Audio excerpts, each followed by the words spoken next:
എന്നെ പോലെ കൊറിയൻ സിനിമകളൊക്കെ ഇഷ്ടപ്പെട്ട് കാണുന്നവർക്ക് വേണ്ടി 2023 പുറത്തു വന്ന അടിപൊളി കുറച്ച് കൊറിയൻ സിനിമകൾ. അതേസമയം ഞാൻ കൊറിയൻ സിനിമയൊന്നും അങ്ങനെ കാണില്ല, എനിക്ക് അതിലൊന്നും വലിയ താല്പര്യമില്ല എന്ന് പറയുന്നവരാണെങ്കിൽ പോലും ഈ സിനിമയൊക്കെ ഒന്ന് കാണാനായിട്ട് കുറച്ച് സമയമൊക്കെ ഒന്ന് മാറ്റി വെച്ചാൽ തീർച്ചയായിട്ടും നിങ്ങൾക്ക് ഈ സിനിമകൾ ഇഷ്ടപ്പെടും. ഇതിലിപ്പോ ത്രില്ലർ സിനിമകളുണ്ട്, ക്രൈം ത്രില്ലർ ഉണ്ട്, അതുപോലെ തന്നെ ആക്ഷൻ ത്രില്ലർ സിനിമകളുണ്ട്, മിസ്റ്ററി ത്രില്ലർ സിനിമകളുണ്ട്, അതുപോലെ തന്നെ ക്ലൈമാക്സ് ഒക്കെ നമ്മൾ പ്രിഡിക്റ്റ് ചെയ്യാതെ നമ്മൾ പ്രതീക്ഷിക്കാത്ത രീതിയിൽ കൊണ്ടുവരുന്ന സിനിമയുണ്ടല്ലോ, അങ്ങനത്തെ സിനിമകളും ഈ വീഡിയോയിൽ ഉൾപ്പെടുത്തിയിട്ടുണ്ട്. അപ്പോൾ വീഡിയോയിലോട്ട് പോകുന്നതിന് മുന്നേ നിങ്ങൾ ഈ ചാനൽ ആദ്യമായിട്ടാണ് കാണുന്നതെങ്കിൽ കണ്ട ശേഷം നിങ്ങൾക്ക് ഇഷ്ടപ്പെട്ടാൽ സബ്സ്ക്രൈബ് ചെയ്യുന്ന കാര്യവും അതോടൊപ്പം ലൈക്ക് ചെയ്യുന്ന കാര്യങ്ങളൊക്കെ കൂടി ഒന്ന് പരിഗണിക്കുക. അതോടൊപ്പം നിങ്ങളുടെ അഭിപ്രായങ്ങൾ അത് എന്ത് തന്നെ ആയാലും തീർച്ചയായിട്ടും കമന്റ് ബോക്സിൽ ഇടാനായിട്ട് മറക്കരുത്. എങ്കിൽ മാത്രമേ, നിങ്ങളുടെ സപ്പോർട്ടൊക്കെ ഉണ്ടെങ്കിൽ മാത്രമേ ഇതുപോലെ വീഡിയോകളൊക്കെ ഇട്ട് എനിക്ക് മുന്നേറി വരാനായിട്ട് പറ്റത്തുള്ളൂ. അപ്പോൾ എല്ലാവരും ഒന്ന് സപ്പോർട്ട് ചെയ്യുക. നേരെ വീഡിയോയിലോട്ട്.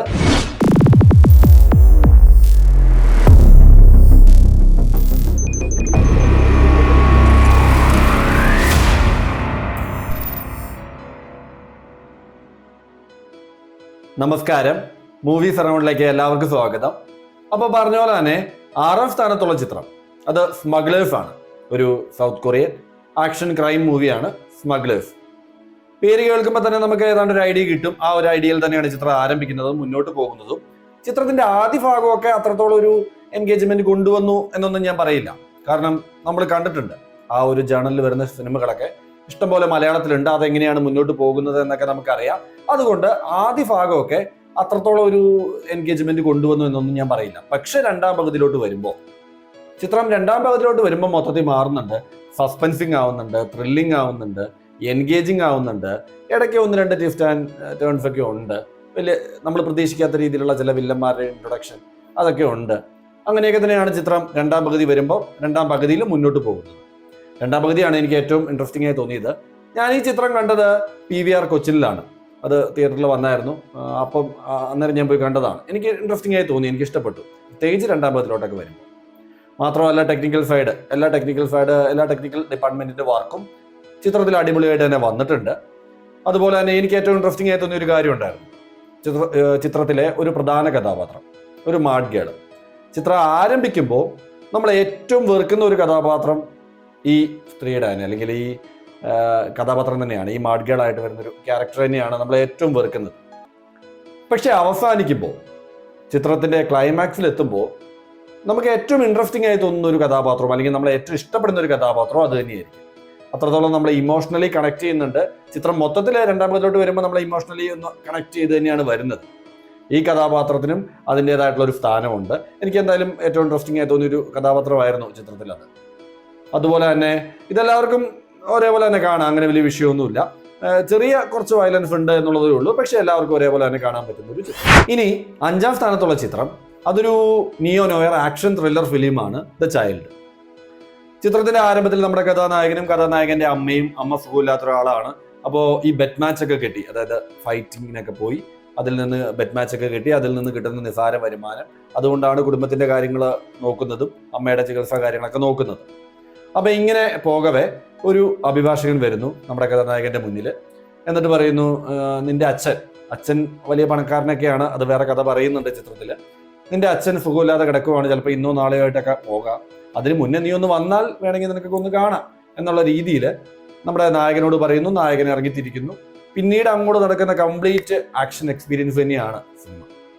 പ്രത്യേകിച്ച് നിങ്ങളൊരു ആക്ഷൻ ത്രില്ലർ സിനിമകളൊക്കെ ഇഷ്ടപ്പെടുന്നവരാണെങ്കിൽ തീർച്ചയായിട്ടും ഈ സിനിമ ഒന്ന് കാണാനായിട്ട് ശ്രമിക്കുക.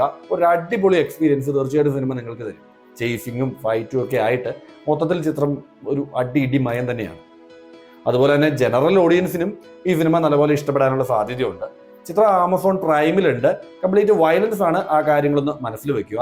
ചിത്രത്തിന്റെ ഏറ്റവും ബലം എന്ന് എനിക്ക് തോന്നിയത് അതിനകത്തുള്ള ആ ഒരു വില്ലന്മാർ തന്നെയാണ്. അവരാണ് ചിത്രത്തിന്റെ ആ ഒരു ബലം. അത്രയ്ക്ക് പവർഫുൾ ആയിട്ടുള്ള വില്ലന്മാരാണ് ചിത്രത്തിലുള്ളത്. എനിക്കത് ഏറ്റവും ഇൻട്രസ്റ്റിംഗ് ആയി തോന്നിയൊരു കാര്യമാണ്. അതുപോലെ തന്നെ ടെക്നിക്കൽ സൈഡ് നോക്കുവാണെങ്കിലും, സിനിമാറ്റോഗ്രാഫി ആയാലും, അതുപോലെ തന്നെ എഡിറ്റിംഗ് ആയാലും, അതുപോലെ തന്നെ ആക്ഷൻ കോറിയോഗ്രാഫി ഒക്കെ ആയാലും എല്ലാം നീറ്റായിട്ട് തന്നെ നല്ല രീതിയിൽ തന്നെ ചിത്രത്തിൽ വന്നിട്ടുണ്ട്. എനിക്ക് ഇൻട്രസ്റ്റിംഗ് ആയി തോന്നിയ കാര്യങ്ങളായിരുന്നു ഇതെല്ലാം. അപ്പൊ കാണാൻ ആഗ്രഹിക്കുന്നവർ കാണുക. ഞാൻ പറഞ്ഞ പോലെ ഫാമിലിയൊക്കെ ആയിട്ട് കാണുമ്പോൾ ഇന്ന കാര്യങ്ങൾ മനസ്സിൽ വെക്കുക. കംപ്ലീറ്റ് വയലൻസ് ആണ് എന്നുള്ള കാര്യങ്ങൾ മനസ്സിൽ വെക്കുക. അല്ലാത്ത പക്ഷം എല്ലാവർക്കും ഒരേപോലെ കാണാൻ പറ്റുന്നൊരു ചിത്രം. 4ാം സ്ഥാനത്തുള്ളതും ഇതുപോലെ ഒരു കംപ്ലീറ്റ് ആക്ഷൻ ത്രില്ലർ എക്സ്പീരിയൻസ് തന്നെയാണ് കിൽ ബോക്സ്. ചിത്രത്തില് ഒരു കോൺട്രാക്ട് കില്ലർ ആയിട്ടുള്ള നമ്മുടെ കഥാനായിക ലൈസൻസ് റിന്യൂ ചെയ്യാനായിട്ട് ഇറങ്ങിത്തിരിക്കുന്നതും അതിന്റെ പിന്നാലെ വരുന്ന കാര്യങ്ങളൊക്കെ ആയിട്ടാണ് സിനിമ പിന്നെ മുന്നോട്ട് പോകുന്നത്. തുടക്കം മുതൽ ഒടുക്കം വരെ ഒരു കംപ്ലീറ്റ് ആക്ഷൻ എക്സ്പീരിയൻസ്. പ്രത്യേകിച്ച് ഈ ജോൺ വിക്ക് അതുപോലെയുള്ള സിനിമകളൊക്കെ ഇഷ്ടപ്പെടുന്നവരുണ്ടല്ലോ, അങ്ങനെയുള്ള സിനിമകളൊക്കെ ആഗ്രഹിച്ച് കാണുന്നവർക്ക് ഈ സിനിമയും വേറെ ലെവൽ ഒരു എക്സ്പീരിയൻസ് തരും എന്ന് തന്നെയാണ് എനിക്ക് പറയാനുള്ളത്. കാരണം തുടങ്ങുമ്പോൾ ആക്ഷനാണ്, പിന്നെ ക്ലൈമാക്സിലോട്ടൊക്കെ വരുമ്പോൾ അത് വേറെ ലെവലിലോട്ടും വരും. അതിന് പ്രധാന കാരണം അതിന്റെ ആ ഒരു ടെക്നിക്കൽ ഡിപ്പാർട്ട്മെന്റ് വർക്കൊക്കെ തന്നെയായിട്ടാണ് എനിക്ക് തോന്നിയത്, പ്രത്യേകിച്ച് സിനിമാറ്റോഗ്രാഫി മറ്റു കാര്യങ്ങളൊക്കെ. അപ്പോൾ എന്തായാലും കാണാൻ ആഗ്രഹിക്കുന്നവർ കാണുക. പിന്നെ ഇടയ്ക്കൊക്കെ ചിത്രം ആരംഭിച്ച് കുറച്ചിങ് വന്നു കഴിയുമ്പോൾ ചെറിയൊരു ലാഗ് കാര്യങ്ങളൊക്കെ ചിലപ്പോൾ തോന്നിയേക്കാം. കാരണം ഇതൊരു കൊറിയൻ സിനിമയാണ്, എങ്ങനെ പോയാലും അവർ ഇമോഷൻസ് ആഡ് ചെയ്യും, ഏതെങ്കിലും രീതിയിൽ നമ്മളെ ഇമോഷണലി അവർ കണക്ട് ചെയ്യാനായിട്ട് ശ്രമിക്കും. അത് കൊറിയൻ സിനിമയുടെ ഒരു പ്രത്യേകതയാണ്. അതുകൊണ്ടാണോ എന്ന് എനിക്കറിയില്ല, ഈ സിനിമയിലോട്ട് വന്നപ്പോൾ ഇടയ്ക്കൊക്കെ കുറച്ചൊരു മന്ദത തോന്നി, ചെറിയൊരു ലാഗ് തോന്നി ഇടയ്ക്കൊക്കെ. പക്ഷെ മൊത്തത്തിൽ സിനിമ വേറെ ലെവൽ എക്സ്പീരിയൻസ് തന്നെയാണ് തന്നത്. ക്ലൈമാക്സ് ഒക്കെ പ്രത്യേകിച്ച് അത് എടുത്തു പറയേണ്ട ഒരു കാര്യം തന്നെയാണ്. അപ്പൊ കാണാൻ ആഗ്രഹിക്കുന്നവർ തീർച്ചയായിട്ടും കാണുക. നെറ്റ്ഫ്ലിക്സിൽ ചിത്രം അവൈലബിൾ ആയിട്ടുണ്ട്. പക്ഷെ ഇത് കുട്ടികൾക്കും ഫാമിലിക്കും ഒക്കെ ഒരേപോലെ കാണാൻ പറ്റുന്ന ഒരു ചിത്രമായിട്ട് എനിക്ക് തോന്നിയില്ല. മുതിർന്നവർ കണ്ട ശേഷം തീരുമാനമെടുക്കുക. എന്തായാലും കാണാൻ ആഗ്രഹിക്കുന്നവർ കാണുക. നെറ്റ്ഫ്ലിക്സിൽ സബ്ടൈറ്റിൽ ഉൾപ്പെടെ ചിത്രമുണ്ട്. 3ാം സ്ഥാനത്തുള്ളത് ഒരു കംപ്ലീറ്റ്ലി ഡിഫറെന്റ് ആയിട്ടുള്ള ഒരു ഹൊറർ മിസ്റ്ററി ത്രില്ലർ എക്സ്പീരിയൻസ് ആണ് സ്ലീപ്പ്.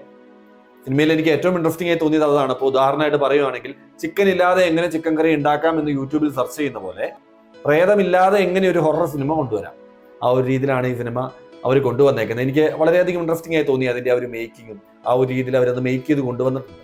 അതെനിക്ക് നല്ലപോലെ ഇൻട്രസ്റ്റിംഗ് ആയി തോന്നി. അവർ ആ ഒരു വ്യത്യസ്തത എടുത്തേക്കുന്ന ആ ഒരു രീതി കണ്ടു കഴിഞ്ഞു. അപ്പോൾ പ്ലോട്ടായിട്ട് പറയുകയാണെങ്കിൽ പ്രത്യേകിച്ച് അതൊന്നുമില്ല. ഒരു ഫ്ലാറ്റിനുള്ളിൽ ഹസ്ബൻഡ് ആൻഡ് വൈഫ്. ഹസ്ബൻഡിന് രാത്രി കാലഘട്ടങ്ങളിലൊക്കെ നടക്കുന്ന ചില കാര്യങ്ങൾ അത് വൈഫിനെ വല്ലാതെ വൈഫിന് പേടി കൊണ്ടുവരുന്നു. ഹസ്ബൻഡിന്റെ ആ ഒരു ഇതൊക്കെ കാണുമ്പോൾ പോകെ ഇത് കൂടി വരുന്നു. തന്റെ ഹസ്ബൻഡ് തന്നെയാണോ ഇത് എന്നുള്ള രീതിയിൽ ഒരു ഡൗട്ട് തന്നെ വൈഫിന് ആകുന്നു. വല്ലാത്തൊരവസ്ഥയിലോട്ട് വൈഫ് വരുന്നു, ഒരു ഡോക്ടറെ കാണാൻ പോകുന്നു. അങ്ങനെയുള്ള കാര്യങ്ങളൊക്കെ ആയിട്ടാണ് കഥ പിന്നെ അങ്ങ് മുന്നോട്ട് പോകുന്നത്. എന്തായാലും ഈ പറയുന്ന രീതിയിൽ ഡിഫറെന്റ് ആയിട്ട് തന്നെ അവരത് മേക്ക് ചെയ്ത് കൊണ്ടുവന്നിട്ടുണ്ട്. ഒരു ഫ്ലാറ്റും അതിനുള്ളിൽ നടക്കുന്ന കാര്യങ്ങളൊക്കെ ആയിട്ടാണ് സിനിമ പോകുന്നത്. അങ്ങനെ നോക്കിയാൽ പോലും ഇടയ്ക്ക് വരുന്ന ആ ഒരു സൗണ്ട് ഡിപ്പാർട്ട്മെന്റിന്റെ വർക്കായാലും സിനിമാറ്റോഗ്രാഫി റേഞ്ചിലായാലും ആസ്പെക്റ്റിലായാലും അത് മാറി നിൽക്കുന്നു. അതൊക്കെ സിനിമയ്ക്ക് ഒരു ബലം തന്നെയാണ്, അല്ലെങ്കിൽ സിനിമയെ നമ്മളെ ബോറടിപ്പിക്കാതെ എൻഗേജിങ് ആക്കുന്നു എന്നുള്ളത് തന്നെയാണ് എനിക്ക് തോന്നിയൊരു കാര്യം. വളരെ മനോഹരമായിട്ട് തന്നെ അവരത് കൊണ്ടുവന്നിട്ടുണ്ട്. എനിക്ക് എന്തായാലും ഇൻട്രസ്റ്റിംഗ് ആയി തോന്നി. കാണാൻ ആഗ്രഹിക്കുന്നവരെ ഒന്ന് കണ്ടു നോക്കിയിട്ട് നിങ്ങളുടെ അഭിപ്രായങ്ങൾ തീർച്ചയായിട്ടും പറയുക. പിന്നെ സിനിമയിൽ ചെറിയ രീതിയിലുള്ള ന്യൂഡിറ്റി കാര്യങ്ങളുണ്ട്, അതുകൊണ്ട് മുതിർന്നവർ കണ്ട ശേഷം മാത്രം തീരുമാനം എടുക്കുക. കാണാൻ ആഗ്രഹിക്കുന്നവർ തീർച്ചയായിട്ടും സിനിമ കാണുക. 2ാം സ്ഥാനത്തുള്ള ചിത്രം എനിക്ക് പേഴ്സണലി ഏറ്റവും ഇഷ്ടപ്പെട്ട ഒരു സിനിമയായിരുന്നു, ടാർഗറ്റ്. ഒരു മിസ്റ്ററി ത്രില്ലർ മൂവിയാണ്, അല്ലെങ്കിൽ മറ്റൊരു പേര് കൂടി ഉണ്ട്, ഡോൺ ബൈ ദ സെല്ലർ. അപ്പൊ ടാർഗറ്റ് എന്നോ ഡോൺ ബൈ ദ സെല്ലർ ഇങ്ങനെയൊക്കെ സെർച്ച് ചെയ്ത് നോക്കിയാൽ മതി. എന്തായാലും സിനിമ എനിക്ക് ഏറ്റവും ഇഷ്ടപ്പെട്ട ഒരു സിനിമ തന്നെയായിരുന്നു. അതിന് കാരണമുണ്ട്. പ്രധാന കാരണം എന്ന് പറഞ്ഞു കഴിഞ്ഞാൽ നമ്മുടെ നായിക ആ റോള് ചെയ്ത ആളുടെ പെർഫോമൻസ് തന്നെയാണ്. അതുകൊണ്ടൊക്കെ തന്നെ സിനിമ ഒരു റേഞ്ചിൽ എത്തിക്കഴിയുമ്പോൾ നായികയുടെ ഭീതി, പേടി, ഈ കാര്യങ്ങളൊക്കെ അതേ രൂപത്തിൽ തന്നെ നമ്മളിലോട്ട് എത്തുന്നുണ്ട്. ആ ഒരു ആളായിട്ട് തന്നെ നമ്മൾ സിനിമയ്ക്കുള്ളിൽ കയറുന്നുണ്ട് എന്നുള്ളത് തന്നെയാണ് എനിക്ക് തോന്നിയൊരു കാര്യം. ഇനിയിപ്പോൾ പ്ലോട്ടായിട്ട് പറയുകയാണെങ്കിൽ പ്രത്യേകിച്ചൊന്നുമില്ല. നമ്മുടെ കഥാനായിക പൈസയുടെ കുറവ്, കയ്യിൽ പൈസ അല്പം കുറവുള്ളത് കൊണ്ട് പുതിയ വാഷിംഗ് മെഷീൻ മേടിക്കാതെ ഓൺലൈനിൽ ഒരു സെക്കൻഡ് ഹാൻഡ് വാഷിംഗ് മെഷീൻ വാങ്ങുന്നു. അത് വീട്ടിലെത്തുന്നു, ഫിറ്റ് ചെയ്യുന്നു. പക്ഷെ അത് വർക്ക് ചെയ്യുന്നില്ല. ഈ ഒരു വിഷമം കൊണ്ട് തന്നെ ഇത് കൊടുത്ത ആൾക്കെതിരെ നായിക കേസും കാര്യങ്ങളൊക്കെ ആയിട്ട് മുന്നോട്ട് നീങ്ങുന്നു. ഇത് മനസ്സിലാക്കിയ ഈ കൊടുത്ത ആളുണ്ടല്ലോ, അയാൾ അതിലും വലിയ തില്ലാലങ്കടിയാണ്. അദ്ദേഹമാണ് കഥയിലെ വില്ലൻ. അപ്പൊ ഈ വില്ലൻ നമ്മുടെ നായികനെ ടാർഗറ്റ് ചെയ്യുന്നു. പിന്നെ മുന്നോട്ട് നടക്കുന്ന ഒരു ഇമോഷണലി നല്ല രീതിയിൽ നമ്മളെ കണക്ട് ചെയ്ത് ആ ഒരു കഥാപാത്രമായിട്ട് പിന്നെ നമ്മൾ സിനിമയിൽ മുന്നോട്ട് പോകും. ചില സീനൊക്കെ ഉണ്ട്. ഇപ്പൊ പറയുവാണെങ്കിൽ ഒരു സീൻ കൂടി പറയാം. ചിത്രത്തില് നമ്മുടെ നായിക പോലീസ് സ്റ്റേഷനിൽ വന്ന പോലീസുകാരോട് പറയുന്നുണ്ട്, ഇനി ഞാൻ എന്ത് ചെയ്യണം, ഞാൻ ഇനി ഇങ്ങനെ തന്നെ പേടിച്ച് ജീവിതാവസാനം വരെ ഞാൻ പേടിച്ച് ജീവിക്കണോ എന്ന് പോലീസുകാരോട് ചോദിക്കുന്നൊരു ചോദ്യമുണ്ട്. ആ ടൈമിൽ നമ്മുടെ പോലീസുകാരും നിസ്സഹായരാണ്. അവർക്കും അങ്ങനെ പ്രത്യേകിച്ചൊന്നും ചെയ്യാനായിട്ട് പറ്റത്തില്ല, എടുത്തിയാടി. ആ ഒരു ടൈമിൽ പോലീസുകാരൻ താഴോട്ട് നോക്കുമ്പോൾ നായികയുടെ കൈ ഈയൽ പോലെ കിടന്ന് വിറയ്ക്കുന്നുണ്ട്. ആ ഒരു സീനൊക്കെ എനിക്ക് അത്രത്തോളം ഇൻട്രസ്റ്റിംഗ് ആയി തോന്നി. ഇമോഷണലി നല്ല രീതിയിൽ നമ്മളെ കണക്ട് ചെയ്തു. ആ ഒരു രീതിയിൽ അവർ മേക്ക് ചെയ്ത് കൊണ്ടുവന്നിട്ടുണ്ട് സിനിമ. എന്തായാലും എൻ്റെ അഭിപ്രായത്തിൽ, അല്ലെങ്കിൽ എൻ്റെ സജഷനിൽ തീർച്ചയായിട്ടും കാണേണ്ടതായിട്ടുള്ള ഒരു സിനിമ, അല്ലെങ്കിൽ കാണാനായിട്ട് ശ്രമിക്കുക. ഈ സിനിമ നല്ലൊരു എക്സ്പീരിയൻസ് സിനിമ തീർച്ചയായിട്ടും നിങ്ങൾക്ക് നൽകും. അപ്പോൾ എന്തായാലും കാണാൻ ആഗ്രഹിക്കുന്നവർ തീർച്ചയായിട്ടും കാണുക. ഇതിൽ പ്രത്യേകിച്ച് അങ്ങനെ ആരെയും മാറ്റി നിർത്തുന്ന രീതിയിലുള്ള കാര്യങ്ങളൊന്നുമില്ല. എല്ലാവർക്കും ഒരേപോലെ കാണാം എന്നുള്ളത് തന്നെയാണ് എനിക്ക് തോന്നിയത്. കാണാൻ ആഗ്രഹിക്കുന്നവർ എന്തായാലും കാണുക. ഒന്നാം സ്ഥാനത്തുള്ള ചിത്രം വളരെ കുറഞ്ഞ IMDb റേറ്റിംഗ് ഉള്ള ഒരു അണ്ടർ റേറ്റഡ് മൂവിയാണ് ദ മൂൺ. ഒരു science fiction adventure survival thriller movie. അപ്പൊ ചിത്രത്തിന്റെ ആരംഭം ജസ്റ്റ് ഒന്ന് നോക്കുവാണെങ്കിൽ മൂണിലോട്ട് ചില പരീക്ഷണങ്ങൾക്ക് വേണ്ടി പോകുന്ന നമ്മുടെ കഥാനായകനും അദ്ദേഹത്തിന്റെ ടീമും. അവിടെ എത്തുന്നതിന് മുന്നേ തന്നെ ഇവർക്ക് ചില പ്രശ്നങ്ങൾ നേരിടേണ്ടതായിട്ട് വന്നു. ശേഷം മൂണിലെത്തിയ നമ്മുടെ നായകൻ പിന്നീട് അവിടെ വെച്ചും വേറെ കുറെ പ്രശ്നങ്ങൾ നേരിടേണ്ടതായിട്ട് വന്നു. ശേഷം ഇദ്ദേഹത്തെ തിരിച്ച് ഭൂമിയിലോട്ട് കൊണ്ടുവരാനായിട്ട് താഴെ നമ്മുടെ രണ്ടാമത്തെ കഥാനായകനും അദ്ദേഹത്തിന്റെ ടീമും ശ്രമിക്കുകയാണ്. പക്ഷെ ഇവര്, അതായത് നമ്മുടെ കഥാനായകൻ, മൂണിലുള്ള നമ്മുടെ കഥാനായകൻ തിരിച്ച് ഭൂമിയിലോട്ട് വന്നോ ഇല്ലയോ എന്നുള്ളതൊക്കെ ആയിട്ടാണ് പിന്നെ സിനിമ മുന്നോട്ട് പോകുന്നത്.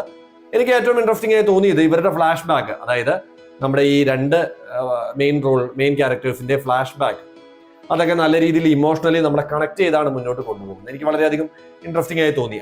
അതൊക്കെ തന്നെയാണ് സിനിമയുടെ ഏറ്റവും വലിയ ബലം.